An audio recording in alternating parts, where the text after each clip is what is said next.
નમસ્કાર મિત્રો, સ્વાગત છે તમારું અમારી આ યુટ્યુબ ચેનલમાં। મિત્રો, પવિત્ર વાણી યુટ્યુબ ચેનલ તરફથી તમને બધાને હોળીના પાવન પર્વની ખૂબ ખૂબ હાર્દિક શુભકામના। મિત્રો, હોળીનો પાવન પર્વ આવતા જ આપણા મનમાં ખૂબ જ વધારે ખુશીઓ અને ઉત્સાહ આવવા લાગે છે અને આપણું મન આનંદ ઉલ્લાસ તેમજ ઉત્સાહથી ભરાઈ જાય છે। હોળીના દિવસે વાતાવરણમાં દિવ્ય શક્તિઓ તેમજ સકારાત્મક ઉર્જાનો સંચાર થાય છે, જેના કારણે દરેક વ્યક્તિ પોતાના જીવનમાં એક અલગ પ્રકારની ખુશીનો અનુભવ કરે છે। અને મિત્રો, આ જ દિવસે અસત્ય પર સત્યનો વિજય થયો હતો, એટલા માટે હોળીના તહેવારને અસત્ય પર સત્યના વિજયના રૂપમાં મનાવવામાં આવે છે।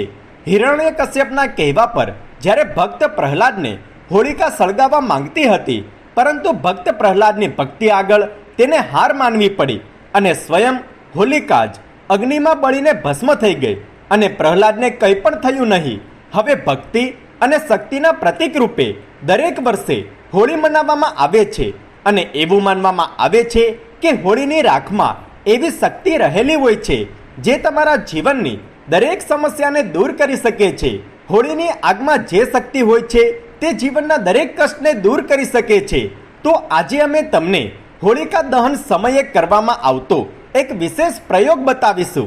મિત્રો, શાસ્ત્રો અનુસાર હોળીની રાત્રિને ખૂબ જ પવિત્ર માનવામાં આવે છે, પરંતુ જ્યારે સાંજે હોળી પ્રગટાવવામાં આવે છે ત્યારે ઘણા પ્રકારની નકારાત્મક શક્તિઓ પોતાનો પ્રભાવ બતાવે છે। ઘણા લોકો આ સમયે તંત્ર મંત્રના કાર્યો પણ કરે છે, સિદ્ધિ પ્રાપ્ત કરવા માટે તંત્ર મંત્ર કરે છે।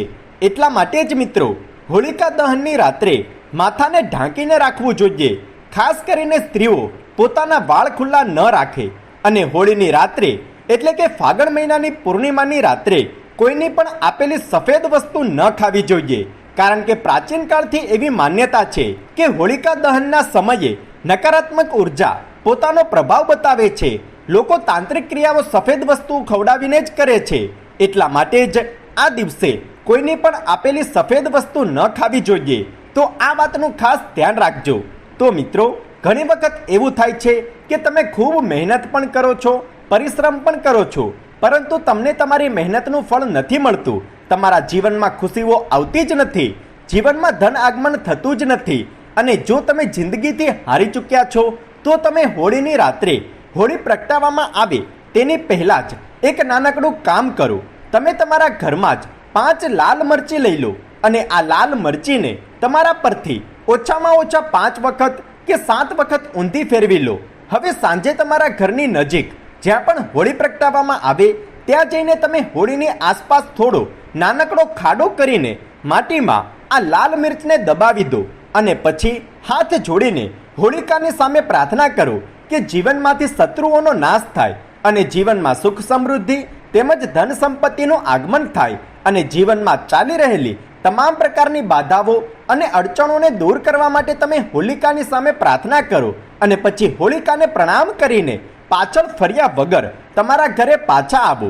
આ કાર્ય કર્યા પછી તમે યકીન માનો કે તમારા જીવનમાં કોઈ પણ પરેશાનીઓ અને સમસ્યાઓ આવી રહી હતી તે હંમેશા માટે દૂર થઈ જશે અને તમારા જીવનમાંથી શત્રુઓનો પણ નાશ થશે।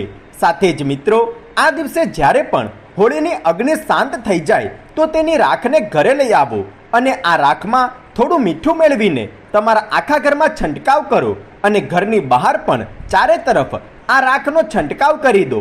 આનાથી તમારા ઘરમાં રહેલી તમામ પ્રકારની નકારાત્મક ઉર્જા અને ખરાબ શક્તિઓનો નાશ થશે તેમજ તમારા ઘરમાં સકારાત્મક ઉર્જાનો સંચાર થશે, જેના કારણે તમારા ઘરમાં સુખ સમૃદ્ધિ અને ધન સંપત્તિનું આગમન થતું રહેશે। તો મિત્રો, હોળીની રાત્રે તમે આ એક નાનકડો ઉપાય અવશ્ય કરો। મિત્રો, જો તમને આ વિડીયો પસંદ આવ્યો હોય તો વિડીયોને લાઈક કરો, શેર કરો, કમેન્ટમાં જય મા લક્ષ્મી અવશ્ય લખો અને જો તમે અમારી ચેનલ પર નવા છો તો ચેનલને સબસ્ક્રાઈબ કરવાનું ના ભૂલતા। ધન્યવાદ।